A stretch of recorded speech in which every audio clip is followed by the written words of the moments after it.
Marcos capítulo 8, versículos del 27 al 37. Marcos 8, versículos del 27 al 37. Lo voy a leer en la versión de las Américas.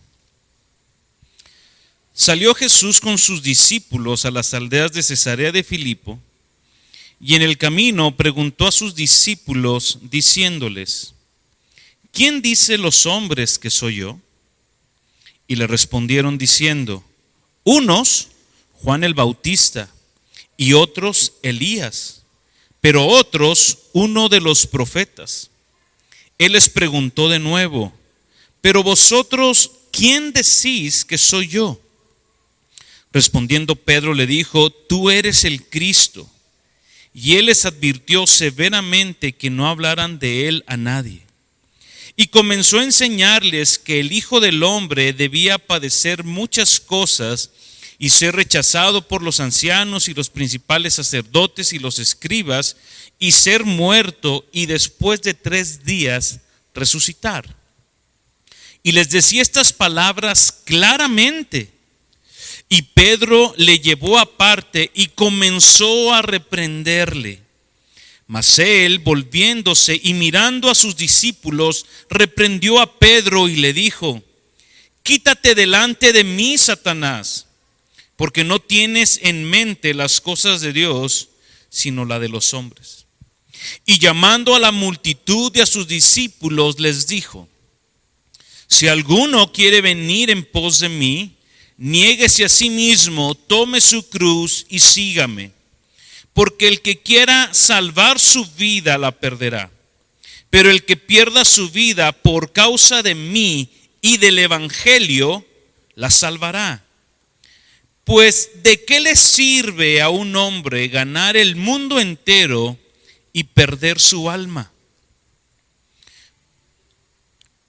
Señor, queremos darte gracias en esta mañana, Padre, por permitirnos tener un tiempo de adoración, Señor, donde pudimos recordar estas grandes verdades.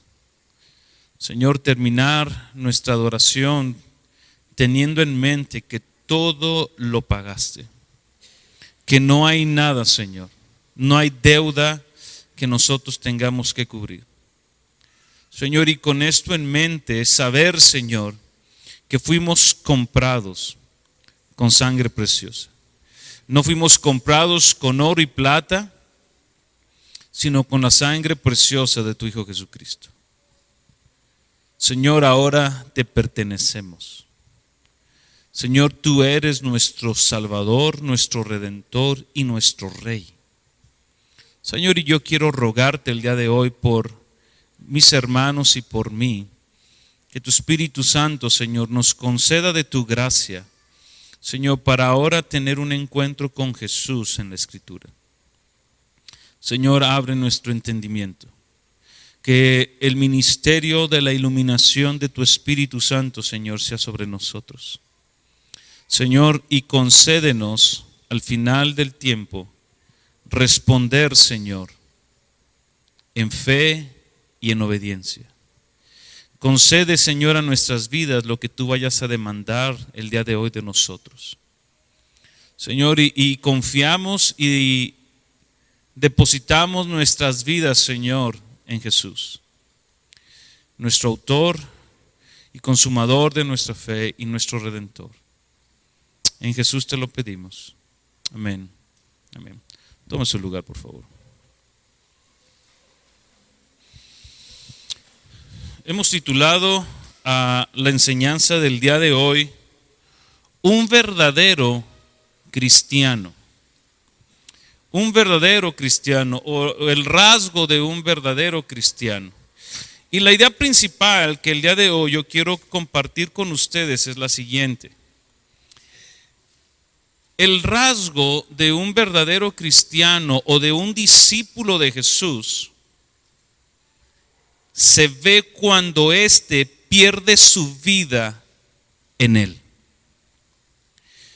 Cuando éste pierde su vida en Jesús, en su evangelio y en su causa. Y a lo largo de la exposición vamos a ir viendo cómo en el texto tú y yo tenemos que ir encontrando, o la idea es poder presentarles 4 rasgos, 4 distintivos que se ven en la vida del cristiano cuando éste pierde su vida en Jesús. Considerando las mismas palabras que Jesús les dijo a sus discípulos, que aquel que quiera salvar su vida la tiene que perder. Y ahorita terminábamos cantando este hermoso himno, ¿verdad? Todo lo pagó a Él, con las manchas de nuestro pecado fueron lavados con su sangre carmesí. Ahora tú y yo, ¿verdad? Tenemos el sello del Espíritu Santo, le pertenecemos a Él. Y lo que tú y yo queremos ahora es parecernos a Él, ser como Jesús. En la actualidad, el término cristiano o el término discípulo de Jesús se ha diluido en lo que realmente significa o lo que realmente quiere comunicar el ser cristiano. Hasta el día de hoy, en el mundo, no importa lo que tú creas, no importa la iglesia que asistas, la denominación que tengas, incluso no importa si tú adoras al Dios de la Biblia, tú te puedes decir que eres cristiano. Todo mundo se dice cristiano, pero realmente no hemos comprendido el término cristiano, discípulo de Jesús. Y algo que yo quiero poner como base es que el simple hecho de que tú asientas o afirmes ciertas doctrinas o ciertas enseñanzas acerca de quién es Dios, quién es Jesús, eso no es suficiente para que tú puedas determinar si realmente eres un discípulo de Jesús, si eres un verdadero cristiano. Porque muchos de nosotros podemos estar asintiendo verdades, podemos estar levantando nuestras manos, podemos estar proclamando con nuestra voz ciertas verdades que entonamos en los cantos y leemos en la Escritura, pero nuestra vida no representa lo que realmente estamos creyendo o lo que realmente estamos proclamando. Y debemos de tener mucho cuidado con eso. El mundo describe a los cristianos o ven a los evangélicos como una religión más dentro de muchas creencias. Es una religión más donde el hombre, ¿verdad?, puede escoger ser cristiano o no ser cristiano, como si nosotros entráramos a un centro, a una tienda departamental y fuéramos al área de abarrotes y hubiera en el pasillo 2 un letrero que diga religiones, ¿verdad? Y tú entres ahí y digas, bueno, aquí están estos y aquí está el cristiano, voy a tomar esto para mi vida, para este domingo. Parece ser como que el mundo así presenta el cristianismo. Otros ven el cristianismo como una norma de reglas, ¿verdad? No hagas esto, no vayas aquí, no vayas allá. Para otros, el cristianismo o los cristianos o los discípulos de Jesús son una bola de locos, ¿verdad? Que viven con el Jesús en la boca y con el amén en la boca y en todo quieren estarse refiriendo a Jesús. Para otros ven a los cristianos o a los discípulos de Jesús como gente fanática, que no entienden cómo es que pueden venir los domingos y entre semana y estar 2 horas, ¿verdad?, escuchando un sermón, alabando al Señor cuando todo se puede hacer en 40 minutos. Pero así es como el mundo ve el cristianismo. Pero el problema es que dentro de la iglesia cristiana, la perspectiva de lo que es ser un discípulo de Jesús o un cristiano también se ha diluido. Muchos cristianos ven su relación con Dios o el venir a la iglesia como una actividad social moralista dominguera. No tengo nada que hacer los domingos, vámonos a la iglesia. ¿Por qué? Porque es algo que que tradicionalmente se hace. Es más, hay gente que viene a la iglesia, ¿verdad?, con esa tradición y con el pensamiento de que es para que mi alma, ¿verdad?, encuentre reposo, para que yo no sienta culpa de que, híjole, el domingo no le dediqué al Señor. Y comenzamos a diluir dentro de la iglesia lo que significa ser realmente un discípulo de Jesús. Otros cristianos ven su cristianismo como una tradición. Nací en una familia cristiana, entonces yo soy cristiano. Pero déjame decirte que el asistir a la iglesia cristiana no quiere decir que tú seas cristiano. El que tú estés aquí sentado no significa que tú seas un discípulo de Jesús. Estamos aquí porque queremos aprender y queremos que el Espíritu Santo traiga una convicción a nuestras vidas. Muchos cristianos piensan de su cristianismo que el simple hecho de tener conocimiento bíblico te hace un cristiano, pero en la práctica tú ves que no es así. Este tipo de pensar, mi hermanos, lo único que ha causado es daño al evangelio.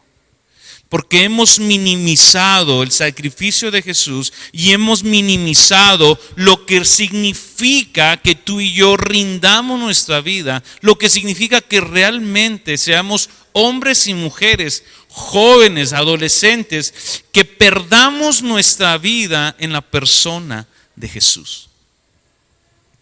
Vivimos cristianismos muy light, vivimos cristianismos sin compromiso, vivimos cristianismos a la ligera, pues ahí, ¿verdad? Como se vaya dando las cosas, pero no estamos dispuestos a pagar un precio por seguir a Jesús.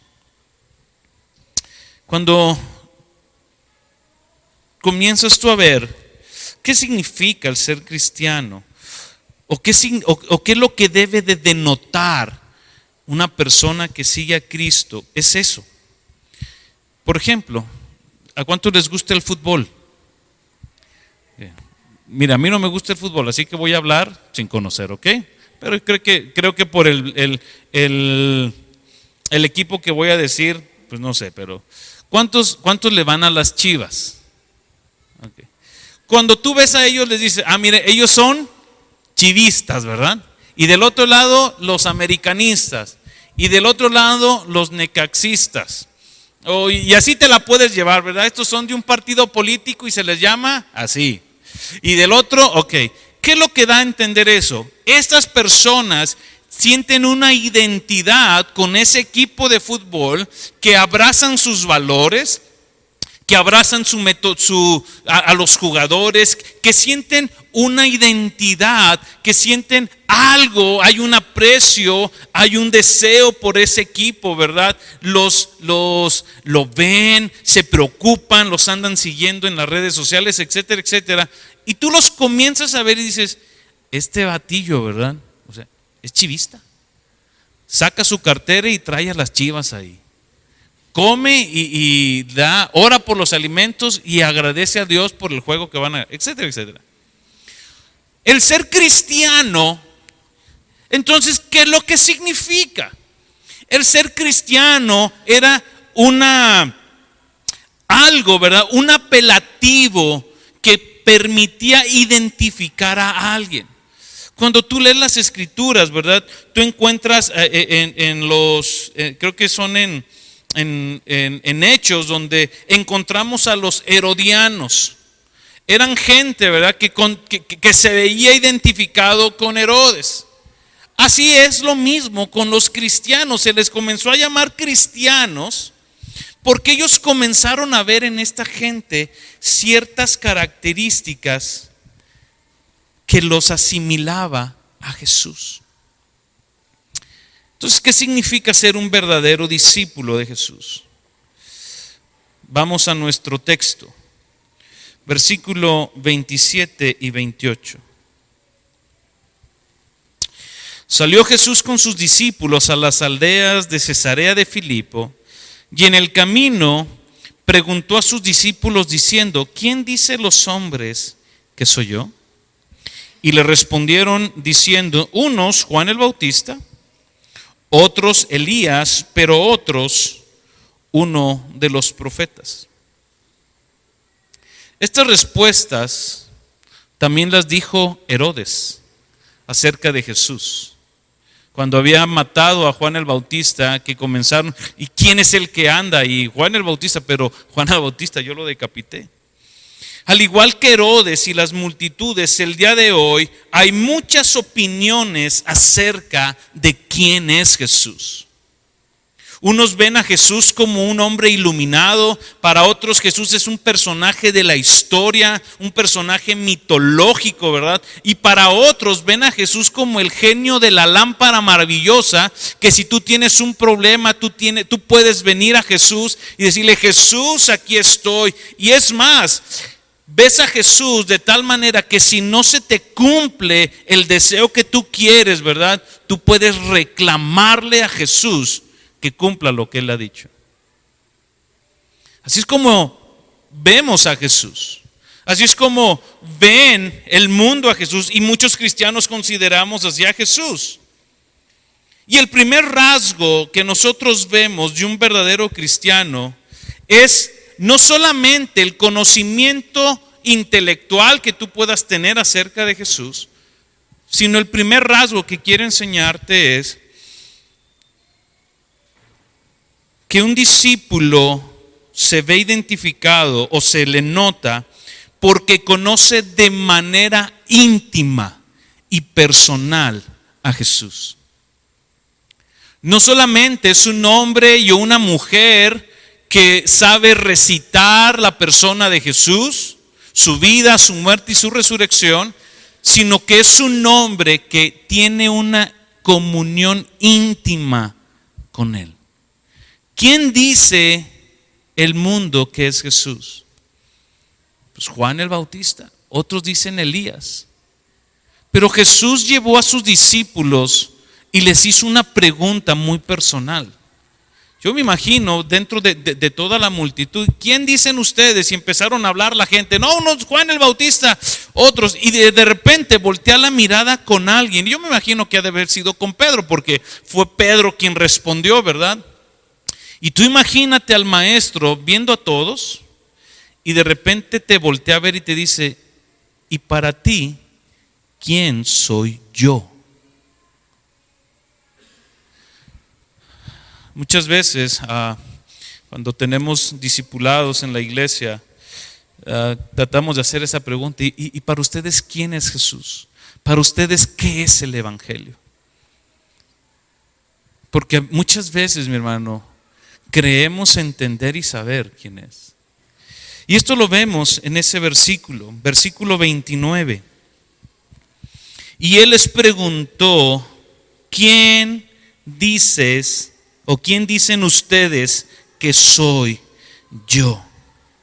La respuesta a la pregunta que Jesús le hace a sus discípulos, nosotros ya la sabemos porque nosotros tenemos ya toda la revelación de la Escritura, ¿verdad? Y la respuesta que dio Pedro es algo que gobierna todo el Evangelio de Marcos. Cuando tú ves el capítulo 1 del Evangelio de Marcos, Marcos comienza diciendo esto: principio del Evangelio de Jesucristo, Hijo de Dios. Y cuando Pedro da la respuesta a lo que Jesús le está diciendo, él dice: tú eres el Cristo. Pero ¿qué había pasado? ¿Por qué Pedro tenía ya este entendimiento? Los discípulos ya habían pasado tiempo con Jesús. Ya habían visto sus milagros, ya lo habían visto sanar a los enfermos, ya lo habían visto multiplicar el pan y darle alimento a todos, ya habían visto a Jesús sanar a la suegra de Pedro, ya lo habían visto predicar, lo habían escuchado en parábolas, lo habían visto cómo Él decía que Él tenía el poder para perdonar el pecado. Sabían todo lo que Él podía hacer, pero aún así no sabían bien quién era Jesús, porque sus mentes todavía estaban embotadas, sus corazones todavía estaban algo endurecidos. Sabemos que fue el Espíritu Santo quien le trajo a Pedro esta respuesta. Ve cómo Jesús se los hace notorio. Versículo 15, ahí mismo de Marcos 8. Versículo 15. Y Él les encargaba diciendo: Es muy peculiar que el contexto en el que nosotros estamos, está Jesús hablándole a sus discípulos, diciéndole que tengan cuidado con la hipocresía de los fariseos, y después Jesús trae la sanidad de un ciego que le pone las manos y le pregunta a Jesús, ¿ves algo? Y le dice, pues veo como borroso, pero veo como árboles a los hombres, y vuelve a poner las manos. Este es el contexto. Y le dice Jesús, vean, versículo 15, y les encargaba diciendo, tened cuidado, guardaos de la levadura de los fariseos y de la levadura de Herodes. Y ellos discutían entre sí que no tenían panes.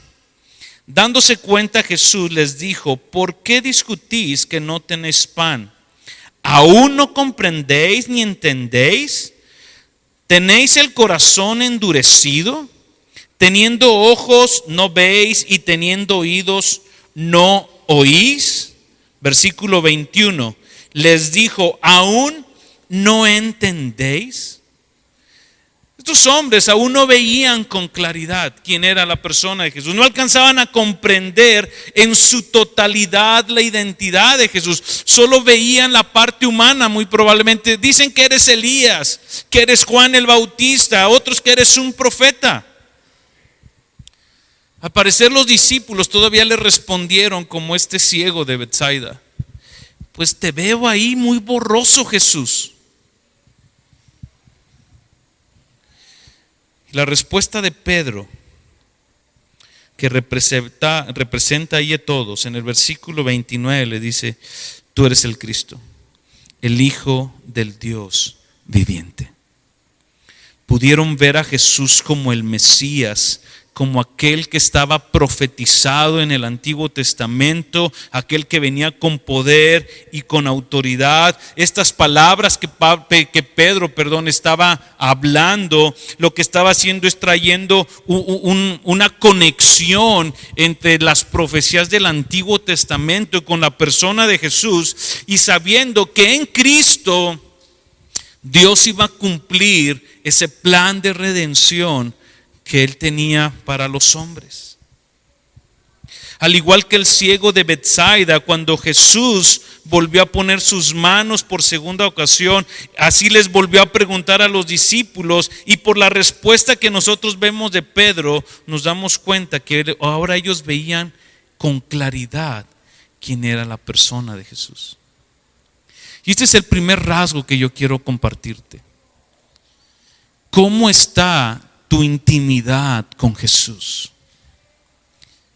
¿Cómo está tu intimidad con aquel que clamas y dices que es tu Señor, que es tu Rey, que es tu Salvador? Yo sé que vivimos, mis hermanos, en tiempos donde el trabajo, las escuelas, las actividades en casa nos agobian. Pero yo quiero decirte algo, a lo mejor no te habías dado cuenta esto en la vida. Yo me di cuenta de esto hace poquito. El trabajo y las actividades en casa nunca se acaban. Cuando tú platicas con gente, dices, es que no tengo tiempo, no me da el tiempo. Trabajo en la mañana, en la tarde llego a casa y tengo que preparar X cosa, la señora, es que los niños, la casa. Digo, ¿sabes qué? Si tú estás esperando a que tengas tiempo para tener comunión con tu Señor, nunca lo va a ver. Nunca. Y las señoras esto lo saben muy bien, porque ellas pueden terminar de lavar los trastes en casa, y en cuanto terminan de lavar los trastes, ya hay otra cosa que hacer. Y no quiero decir, ¿verdad?, ni quiero menospreciar el trabajo que hacemos. Simplemente quiero decir, hay un precio que pagar. Hay un precio que pagar. ¿Cómo está tu comunión con tu Señor? ¿Cómo está tu tiempo de devoción con el Señor? ¿Cómo está tu tiempo de alimentarte con la palabra del Señor? Algo que estamos viendo, y no son actividades que estemos buscando agregar, son actividades que salen como una respuesta de que Él es mi Señor. Cuando tú y yo venimos a Cristo, nuestros afectos fueron cambiados. Antes tú y yo no deseábamos a Dios. Pero cuando venimos a Cristo, Él cambió nuestros afectos por un afecto para seguirle a Él.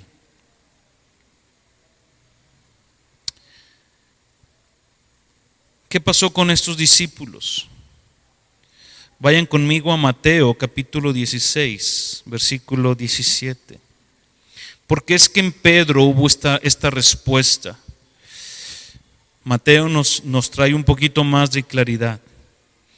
Y Jesús le respondió y le dijo, mismo escenario, pero ahora narrado por Mateo. Bienaventurado eres, Simón, 1000 veces feliz, dichoso eres, Simón, hijo de Jonás, porque esto no te lo reveló carne ni sangre, sino mi Padre que está en los cielos. No podemos ver a Jesús como el siervo sufriente que murió por nuestros pecados si Dios no nos lo revela. Si no es Dios quien viene y quita el velo que nos tiene cegados, dice Pablo en 2 de Corintios, que nos tiene velado, ¿verdad? Que no podemos verlo. Si no viene Dios y quita eso, tú y yo no podemos ver a Jesús como nuestro Salvador suficiente para nuestra alma. Y si no hay eso, no hay comunión con Él. ¿Quién es Jesús para ti? ¿A quién estás viendo en la persona de Jesús? ¿Lo estás viendo como tu Señor, tu Salvador, tu Rey, tu Redentor? ¿O lo estás viendo como aquel que tiene el poder para suplir tus necesidades como un genio? Si tú viniste a Jesús, ¿verdad? De esa manera, pensando, ¿verdad? Que Él, y con esto no quiere decir que Él no tenga el poder, ¿ok? Él tiene el poder para sanarte, Él tiene el poder para hacer todo así, rápido. La pregunta es, ¿y si no lo hace? ¿Y si no lo hace? Él no deja de ser Dios. Él no deja de ser Dios. Él no deja de ser el objeto de nuestra salvación, de nuestra fe y de que nuestros afectos estén hacia Él. Ese es el problema que tenemos hoy en la actualidad. Que venimos a Jesús no por quién es Él, sino por lo que Él puede hacer por nosotros, pero no de manera en la eternidad, sino queremos que nos resuelvan los problemas aquí y ahora. Y Dios lo puede hacer. Pero la pregunta es, ¿y si Él no lo quiere hacer? Por eso Jesús dice, ¿de qué le sirve al hombre ganar al mundo si pierde su alma? ¿De qué nos serviría, mi hermano, que yo esté enfermo, una enfermedad terrible, y yo esté, Señor, y sáname, y sáname, y sáname, y que el Señor me sane y me olvide de Él? ¿De qué me sirve mi sanidad entonces? ¿Cómo estás viendo a Jesús? No podemos seguir a alguien del cual no conocemos nada. Si crees conocer a Jesús, solo asegúrate de que tu corazón no esté lejos de Él. Si tú estás siguiendo a Jesús, asegúrate que no escuchemos palabras como de labios me honra, pero su corazón está lejos de mí. Segundo punto que vemos en nuestro texto. Tú y yo podemos llegar a conocer perfectamente la identidad de Jesús y lo podemos conocer como Dios y como hombre, ¿verdad? Venir al discipulado, estar estudiando libros, y a tener el conocimiento de Pedro que tenían los discípulos y tener una mala percepción de lo que vino a ser y reaccionar de la misma manera de Pedro. Así que el punto número 2 es esto. Un discípulo que ha perdido su vida en Cristo conoce, ama y aplica a su vida la obra de la cruz. Conoce, ama y aplica el Evangelio en su vida. El Evangelio, mi hermano, no es algo que solamente sirve para traer buenas nuevas de salvación a los perdidos. El Evangelio es algo que los cristianos necesitamos todos los días. Todos los días necesitamos recordarnos el Evangelio. ¿Sabes por qué? Porque todos los días lo tendemos a olvidar. Y el rasgo de un cristiano que pierde su vida en Cristo es esta: conoce la vida. Versículo 31 y 32. Y comenzó a enseñarles, después de que Pedro le dice: ¿quién eres tú? El Hijo de Dios.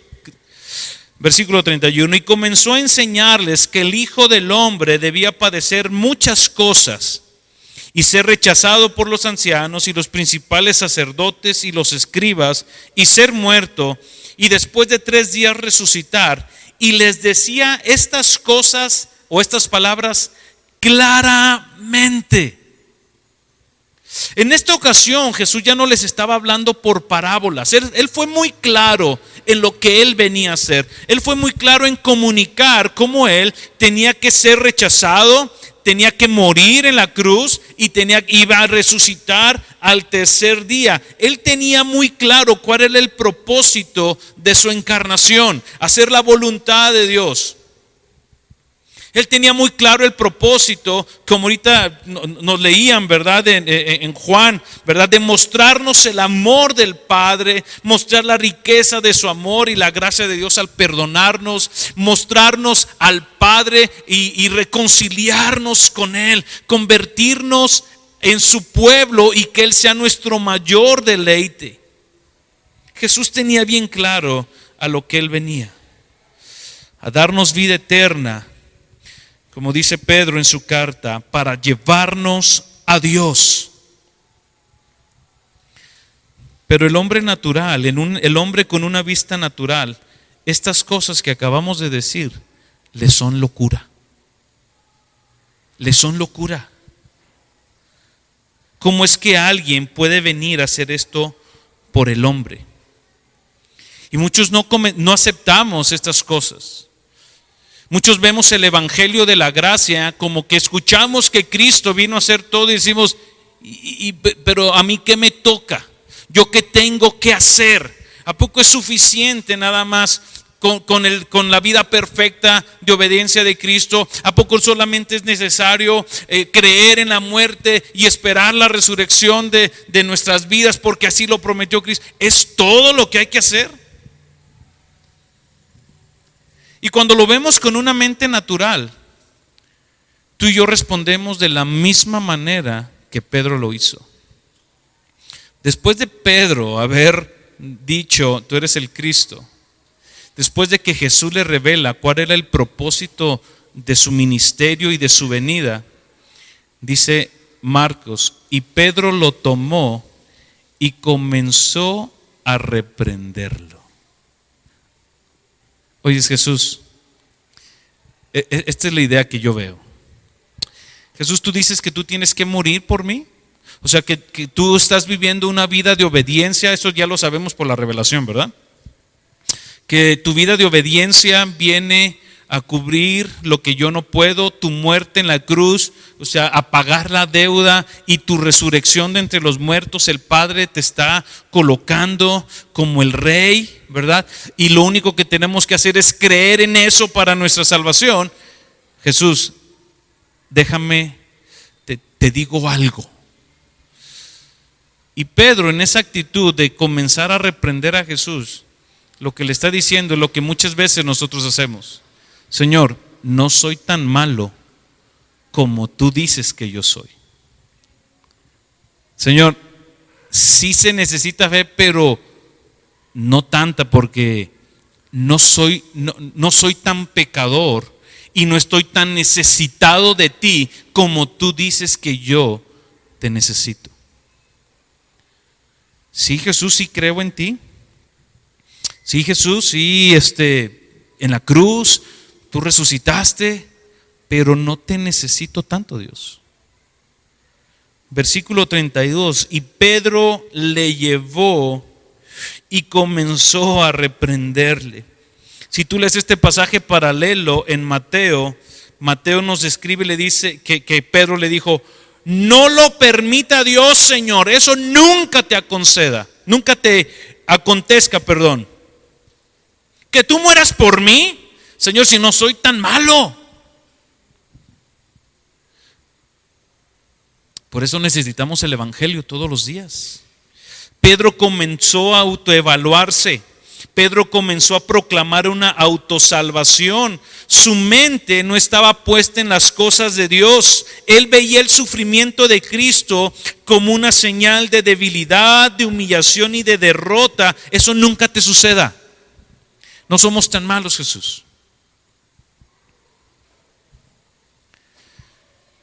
¿Cómo estás viendo el Evangelio?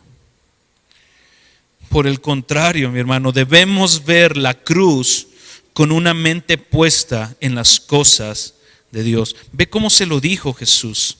Versículo 33. Quítate delante de mí, Satanás, porque no tienes en mente las cosas de Dios, sino las de los hombres. Comenzamos a ver el Evangelio desde una perspectiva muy terrenal y no la vemos de una perspectiva horizontal. Vemos el Evangelio por debajo del sol y no por encima del sol. Por eso es que Pablo en Colosenses nos anima y nos exhorta: si tú has resucitado con Cristo, pon tu mirada en las cosas de arriba. Porque una mente terrenal no lo va a comprender. Una mente terrenal va a querer racionalizar todo, va a tender a justificarse. Pero tú y yo tenemos que ver el Evangelio y aplicar el Evangelio en nuestras vidas desde la perspectiva de Dios, desde el ángulo de la cruz. Porque la cruz forma parte del plan de redención divino. En la cruz nosotros vemos a Dios, a Cristo Jesús, recibiendo la ira de Dios para que el hombre no la recibiera. En la cruz nosotros escuchamos a Jesús diciéndole: Padre, ¿por qué me has abandonado? Para que eso a ti y a mí no nos suceda. En la cruz comenzamos a ver a Cristo pagando un precio que tú y yo no podíamos pagar y no podemos pagar hasta el día de hoy. En la cruz nosotros vemos al inocente siendo ejecutado por crímenes que nunca cometió. El justo por los injustos, tomando Él nuestro lugar en la cruz por amor. En la cruz vemos a Jesús recibiendo la ira de Dios para que tú y yo podamos recibir misericordia y gracia. ¿Cómo estás viendo el Evangelio en tu vida? ¿Cómo estás viendo la cruz de Cristo? ¿Le estás viendo con una mente muy humana? ¿Innecesario el Evangelio para mi vida? ¿O lo estás viendo desde el ángulo de Dios? Que el Evangelio te es necesario en cada momento de tu vida.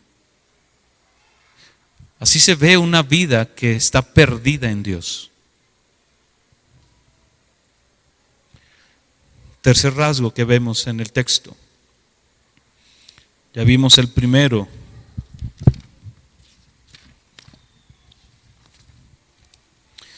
Que es una vida que conoce a Dios íntimamente. Una vida que aplica, que ama y conoce el Evangelio. El tercer rasgo. Versículo 34. Y llamando a la multitud y a sus discípulos les dijo: si alguno quiere venir en pos de mí, niéguese a sí mismo, tome su cruz y sígame. Este es el tercer rasgo. Una vida de un discípulo que ha perdido su vida en Dios es una vida que va en pos de Él en todo momento. el llamamiento que hace Jesús a la multitud y a sus discípulos de negarse a uno mismo y seguirle es una invitación a la salvación. No es una oferta para un estilo de vida más elevado. No es para convertirte en personas moralmente correctas. Es la invitación que Jesús hace a la salvación que Él está ofreciendo. ¿Por qué? Porque ir en pos de Jesús significa unirnos a Jesús como sus discípulos. Unirnos a Él como aprendiz en todo momento. Nosotros queremos caminar como Jesús, pensar como Jesús, actuar como Jesús. Nosotros tenemos que ir detrás de Jesús, literalmente aprendiendo de Él. ¿Y qué significa ir en pos de Él? Lo primero que nosotros vemos que nos enseña Marcos en su evangelio, ir en pos de Jesús significa renunciar a nuestro pecado.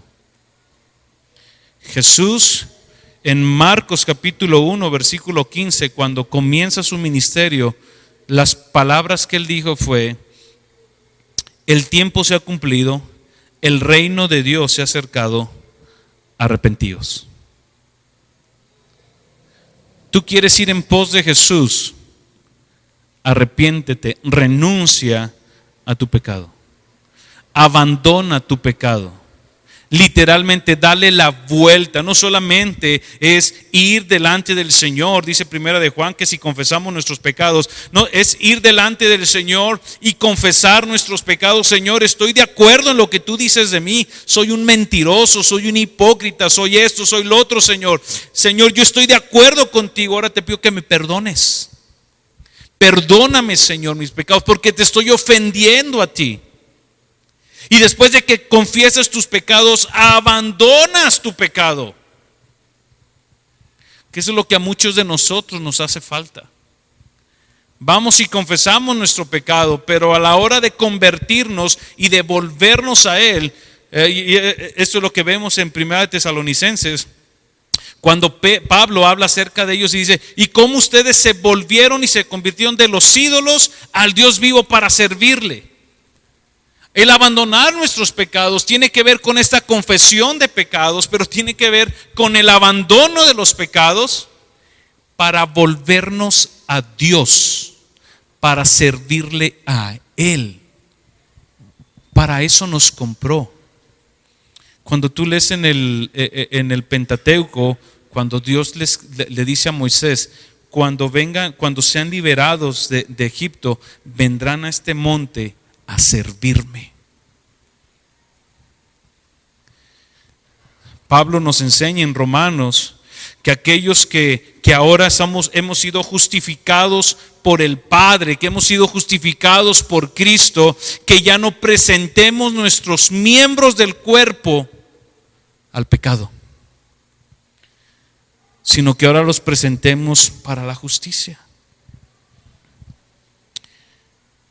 Pero tristemente, esta palabra en muchos cristianos ha desaparecido. La necesidad de arrepentirse de sus pecados.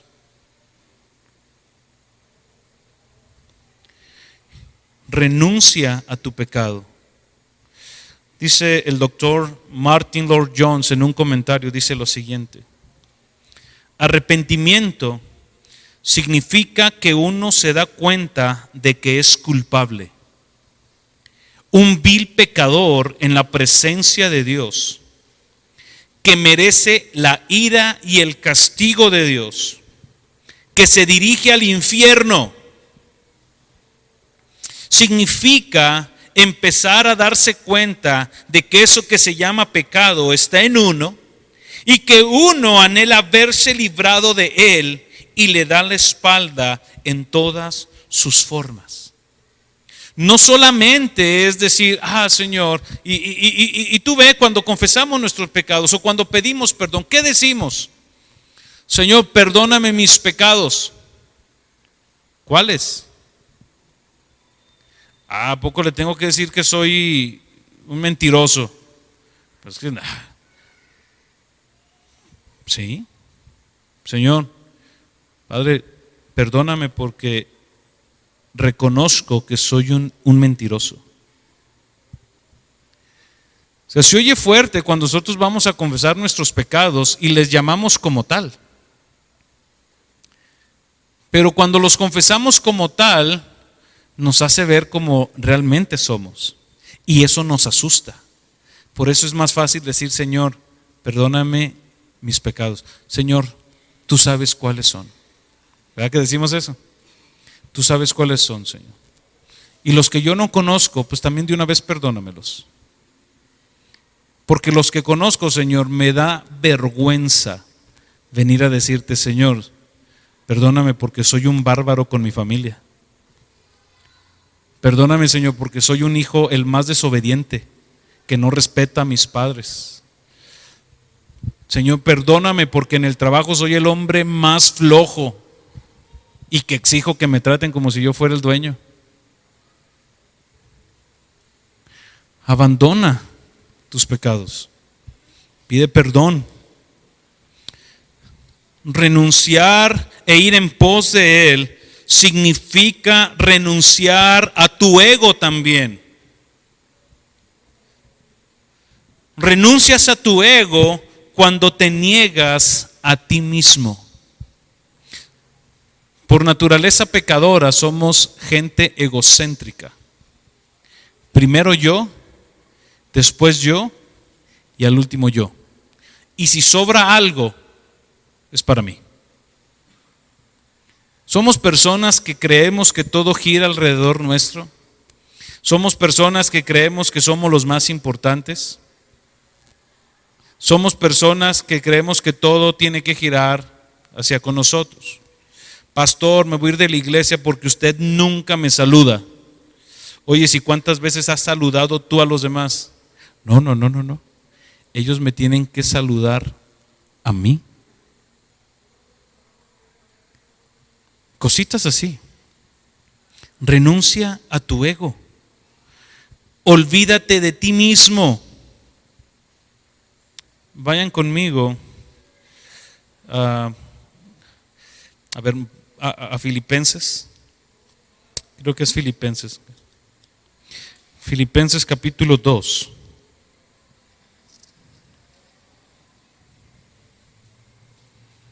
Versículo 3. Nada hagáis por egoísmo o por vanagloria, sino que con actitud humilde cada uno de vosotros considere al otro como más importante que sí mismo. Y todos decimos, no, pues nadie dijo amén, ¿verdad? Me dijeron, órale, te hablan, ya ves, que me tienes que ver como más importante que a ti. Ve la actitud, lo que Pablo nos está diciendo. O sea, sé humilde. Romanos capítulo 12. Versículo 3. Porque en virtud de la gracia que me ha sido dada, digo a cada uno de vosotros que no piense más alto de sí que lo que debe de pensar, sino que piense con buen juicio según la medida de fe que Dios ha distribuido a cada uno. Niégate a ti mismo. Despójate de tu yo. Despójate de esa tendencia a querer inclinarte a tu yo, a ser autónomo, a ser autosuficiente. Yo no necesito de nadie, no necesito de Dios, no necesito de mis hermanos. Yo lo puedo hacer todo solo. No es necesario que yo rinda cuentas, no es necesario que yo ore, no es necesario que yo busque a mis hermanos. Yo puedo solo.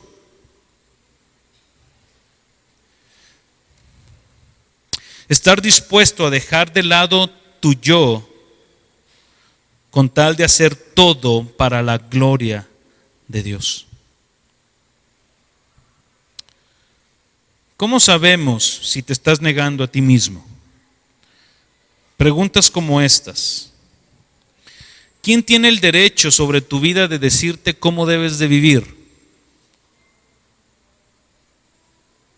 ¿Quién tiene el derecho de decirte cómo debes utilizar tu tiempo, tu dinero y tus talentos?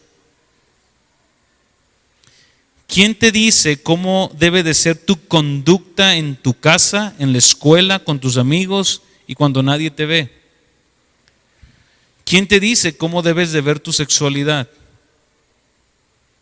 Si en una de esas preguntas la respuesta fue ¿yo? Necesitas la ayuda de Dios. Necesitas negarte a ti mismo. Cuando tú renuncias a tu ego, dice Marcos, entonces tú tomas tu cruz.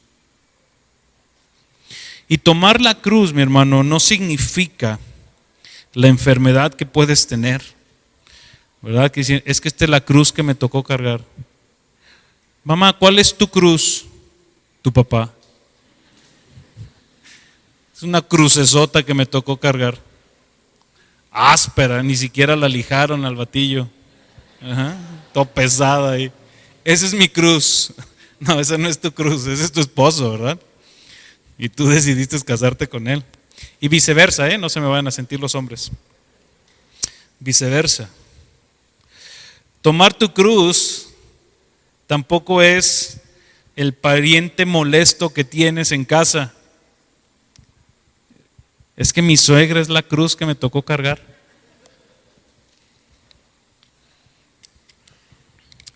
Esa sí hay que crucificarla y dejarla y que de ahí no se baje, ¿verdad? Yo amo a mi suegra. Esa no es la cruz que tienes que cargar.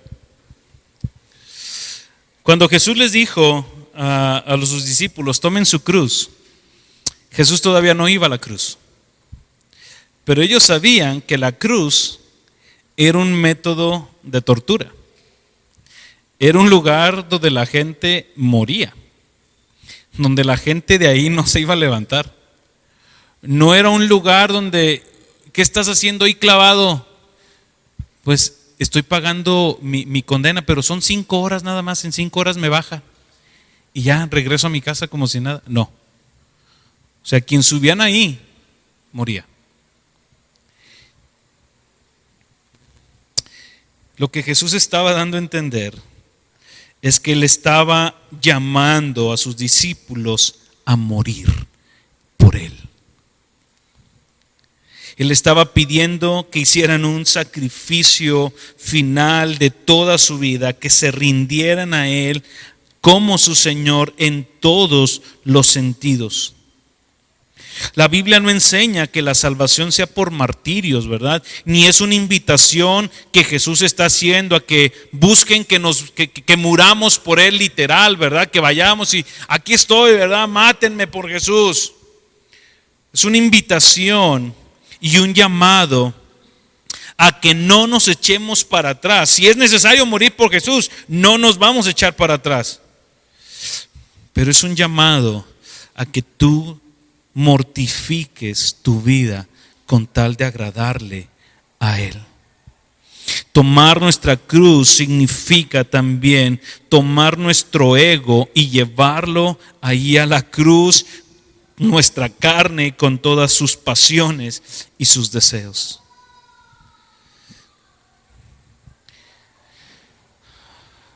El verdadero cristiano y discípulo de Jesús debe morir cada día. Y ayer yo le hacía una pregunta aquí a los papás y creo que la puedo aplicar a este mismo contexto. ¿Cuándo fue la última vez que lloraste por tu pecado? ¿Cuándo fue la última vez que haber ofendido al Señor te dolió tanto que lloraste por ello?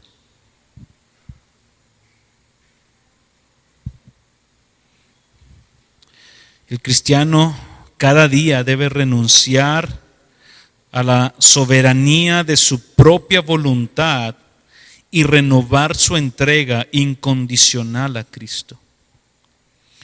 El verdadero seguidor de Cristo es aquel que está dispuesto a presentar todo lo que Él es como un sacrificio vivo, agradable y aceptable a Dios, que es nuestro culto racional. ¿Estás yendo en pos de Cristo? ¿Estás renunciando a tu ego? ¿Estás tomando tu cruz? ¿Estás mortificando tu pecado? ¿Estás reconociendo su soberanía y su gobierno sobre tu vida? Y el último punto, que tiene que ver con la misma idea central. Un verdadero discípulo es aquel entonces que pierde su vida en Él. Versículos 35 al 37. Porque el hombre que quiera salvar su vida la perderá, pero el que pierda su vida por causa de mí y del evangelio la salvará. Pues ¿de qué le sirve a un hombre ganar el mundo entero y perder su alma? Pues ¿qué dará un hombre a cambio de su alma? El hombre fue creado para ser un adorador y fue creado con un hueco en el interior que solamente puede ser llenado por Dios. Creo que hay una frase muy famosa de San Agustín que dice, más o menos así, no la recuerdo bien, pero parafraseándola, dice que nuestras vidas nunca estarán satisfechas o completas hasta que no estén satisfechas y completas en Dios. Fuimos creados para Él. Nuestra vida nunca va a encontrar reposo, descanso y satisfacción fuera de Dios. Si tú eres un hombre o una mujer que está buscando su identidad, su felicidad, su entereza, su gozo, su descanso fuera de Dios, lo vas a encontrar temporalmente, pero nunca será permanente. Serás feliz por unos días. Solo basta con que alguien atente contra eso para que tu gozo, tu felicidad se vea derrumbada. Pierde tu vida en Cristo. Haz que Él sea tu todo en todo. Creo que nos leyeron Colosenses en el tiempo de adoración. En Él encontramos la plenitud. Y en Él nuestras vidas, mi hermano, estarán completas y satisfechas. La posesión más valiosa que tienes tú como ser humano es tu alma. No son tus bienes, no es el dinero, no es el que tengas reconocimiento, es tu alma. Y dice Jesús, ¿de qué le sirve al hombre ser el mejor atleta, el mejor profesionista, si al fin de los tiempos pierde su alma?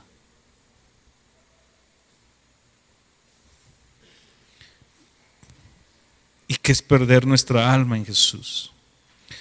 Vamos a terminar con este pasaje, Filipenses capítulo 3.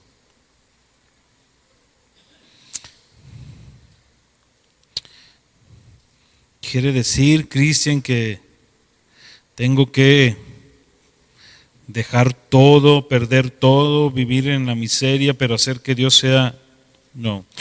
Hay una frase de John Piper que dice, más o menos así, él decía, Dios, permítenos ver, o sea, déjanos ver, Señor, o permítenos mostrar al mundo que el dinero no es nuestro Dios. O sea, que no seamos manejados por el dinero. de tal manera que reflejemos que el dinero es nuestro Dios, sino que tú seas nuestro Dios.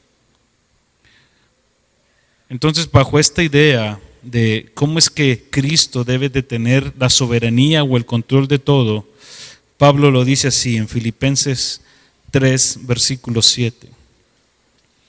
Pero todo lo que para mí era ganancia, todo aquello que me producía satisfacción,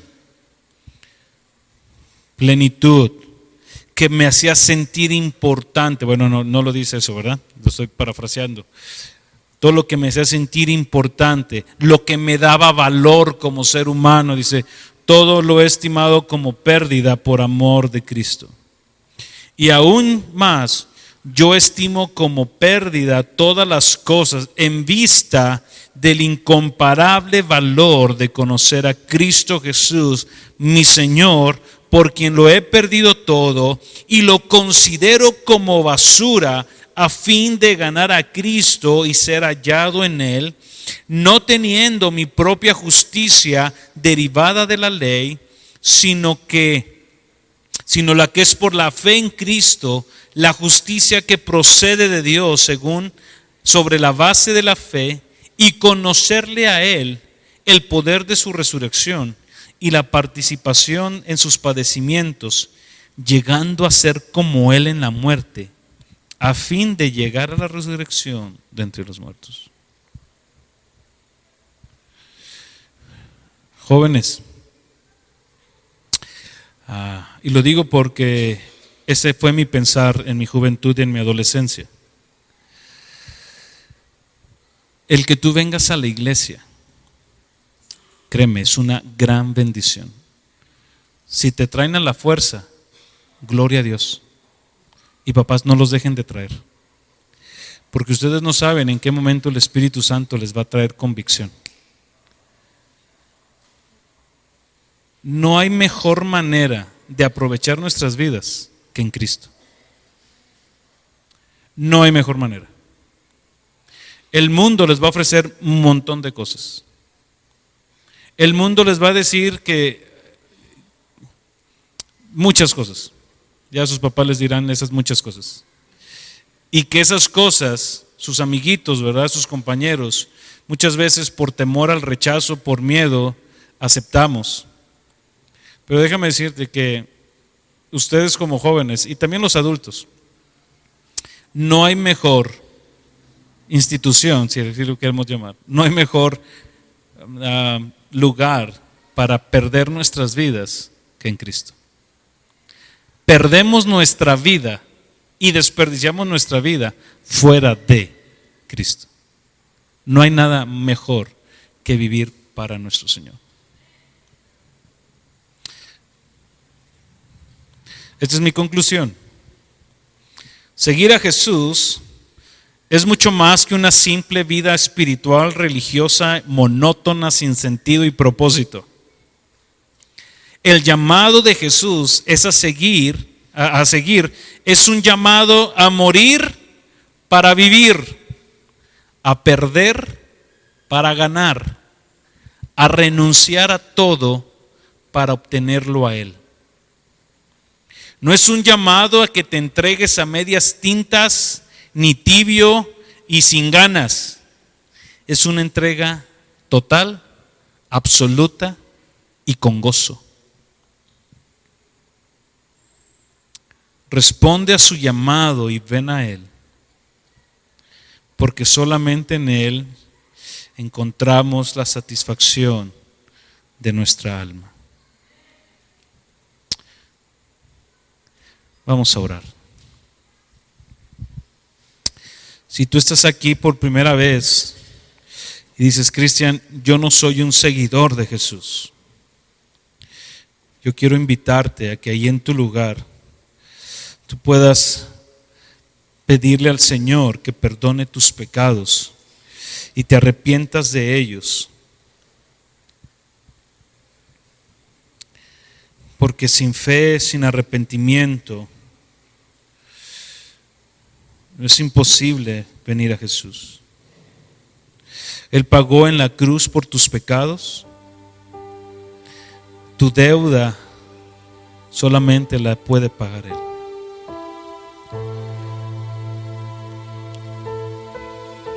Y Jesús está haciendo una invitación a que seas sus discípulos, a que creas en Él y que te arrepientas de sus pecados. Que vengas a Jesús, que entregues tu vida por completo y le digas: Señor, sé tú el Rey de mi vida. Señor, me he estado dando cuenta de que soy yo el que estoy gobernando mi vida. Soy yo el que está dirigiendo mi matrimonio, mi familia.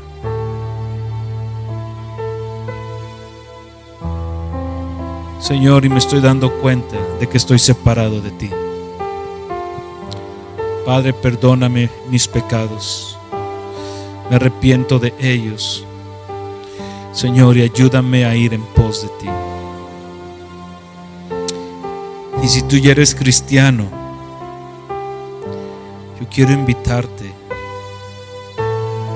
a que te niegues a ti mismo todos los días. Que busques tener comunión con tu Dios. Que le conozcas de manera personal. Que apliques todos los días de tu vida el Evangelio. Que lo ames. Que te lo prediques. Que lo abraces. Que lo ames. Señor, perdónanos si no nos hemos estado negando a nosotros mismos. Perdónanos, Señor, si hemos dejado de ir en pos de ti, Señor, para ir en pos de nuestros deseos, de nuestros anhelos. Señor, queremos ser tus discípulos. Queremos ser tus discípulos. Queremos aprender de ti. Queremos reflejar, Señor, al mundo, Señor, quién eres tú. Ayúdanos, Espíritu Santo. Ayúdame a mí, ayuda a mis hermanos en nuestra comunión, Señor. Permítanos entender cuán importante es, Señor, nuestro tiempo devocional personal, donde tú hablas a nuestras vidas en tu palabra.